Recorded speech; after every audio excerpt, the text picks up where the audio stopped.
Hi friends, welcome to group యాస్. Friends, ఇవాళ daily current అఫైర్స్లో భాగంగా ఈనాడులోని కొన్ని అంశాలు అయితే వేయడం జరిగింది. సో అది 1 by 1 అయితే మనం డిస్కస్ చేద్దాం.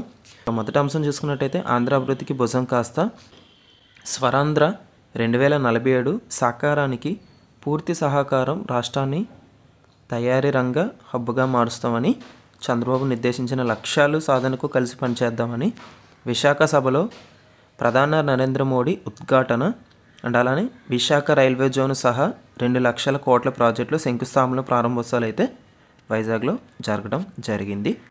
అయితే అనకాపల్లి జిల్లాలోని పూడిమడకలలోని 1.8 లక్షల కోట్లతో ఏర్పాటు చేయనున్న ఎన్టీపీసీ గ్రీన్ హైడ్రోజన్ హబ్గా అండ్ అలానే నక్కపల్లి వద్ద 1875 కోట్లతో ఏర్పాటు చేసే బల్క్ డ్రగ్ పార్కు అండ్ అలానే తిరుపతి జిల్లా కృష్ణాపట్నంలోని 2193 కోట్లతో ఏర్పాటయ్యే క్రిస్ సిటీ, విశాఖలోని దక్షిణ కోస్తా రైల్వే జోన్ ప్రధాన కార్యాలయాన్ని నిర్మాణ ప్రాజెక్టులతో పాటు రాష్ట్రంలోని పలు జాతీయ రహదారులు, రైల్వే ప్రాజెక్టులకు ఆయన శంకుస్థాపన అయితే చేయడం జరిగింది.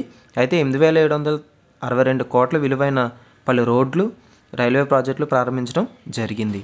సో గ్రీన్ హైడ్రోజన్ మిషన్ 2023లో ప్రారంభించగా 2030 నాటికి 50 లక్షల టన్నులు హైడ్రోజన్ ఉత్పత్తి లక్ష్యం అయితే వీళ్ళకైతే ఉందంట. సో టార్గెట్ ఇయర్ అయితే గుర్తుపెట్టుకోండి. వికసిత్ భారత్ స్ఫూర్తితో స్వరాంధ్ర 2047 ఈ ఇయర్ అయితే గుర్తుపెట్టుకోండి. So AP digital technology summit 2025లోని మంత్రి విద్యాశాఖ మంత్రి లోకేష్, సో నారా లోకేష్ గారు విశాఖపట్నంలో అయితే జరపడం జరిగింది.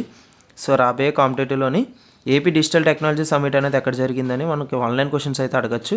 అలాంటి టైంలో ఒక బిట్ అనేది మీకు ఉపయోగపడుతుంది. అండ్ కరెంట్ ఈవెంట్ చూసుకున్నట్టయితే న్యూజిలాండ్ అగ్రశ్రేణి ఆటగాడైన మార్టిన్ గప్టిల్ బుధవారం అంతర్జాతీయ క్రికెట్ వీడ్కోలు అయితే పలకడం జరిగింది. సో మార్టిన్ గప్టిల్ ఏ స్పోర్ట్స్ సంబంధించి అంటే క్రికెట్, ఏ దేశస్తుడు అంటే న్యూజిలాండ్, గుర్తుపెట్టుకోండి, ఓకేనా. సో నెక్స్ట్ కరెంట్ ఈవెంట్ చూసుకున్నట్టయితే ప్రపంచ టెస్ట్ బౌలింగ్ ర్యాంకింగ్లో Bharat star pacer Jasprit Bumrah number 1 స్థానాన్ని నిలబెట్టుకున్నాడు. సో రవీంద్ర జడేజా 9వ స్థానంలో ఉన్నాడు. యాజ్ పర్ బౌలింగ్ ప్రకారం అయితే రవీంద్ర జడేజా 9వ స్థానంలో ఉన్నాడు. బ్యాటల్ ర్యాంకింగ్లోనే యశస్వి జైస్వాల్ 4వ ర్యాంకులో ఉండగా రిషబ్ పంత్ అయితే 9వ స్థానంలో అయితే ఉండడం జరిగింది. ఆల్రౌండర్లో చూసుకున్నట్టయితే రవీంద్ర జడేజా నెంబర్ 1గా అయితే కొనసాగుతున్నాడు. సో ఆల్రౌండర్లో వచ్చేసరికి నెంబర్ 1 వచ్చేసరికి Ravindra Jadeja, so number 1 ball వచ్చేసరికి జస్ప్రీత్ బుమ్రా, గుర్తుపెట్టుకోండి.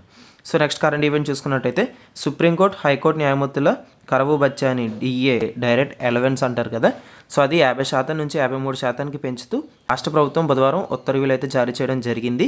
సో గత ఏడాది జూలై 1 నుంచి ఈ పెంపు వర్తిస్తుందని పేర్కొంది. ఈ మేరకు న్యాయశాఖ కార్యదర్శి అయిన జి ప్రతిభాదేవి జీవోలు అయితే జారీ చేయడం జరిగింది. సో ఇది ఇవాళ ఈనాడు కరెంట్ అఫైర్స్ అయితే మనకి. సో ఈ వీడియో అనేది మీకు రాబోయే కాంపిటేటివ్గా అయితే ఖచ్చితంగా ఉపయోగపడుతుంది. సో ఈ వీడియో అనేది మీ ఫ్రెండ్స్ అండ్ ఫ్యామిలీస్ అయితే తప్పకుండా షేర్ చేయండి. సో మన ఛానల్ అయితే ఫస్ట్ టైం విజిట్ చేస్తున్నట్టయితే మన ఛానల్ అయితే సబ్స్క్రైబ్ చేసుకోండి. So that's it for today's video and thank you.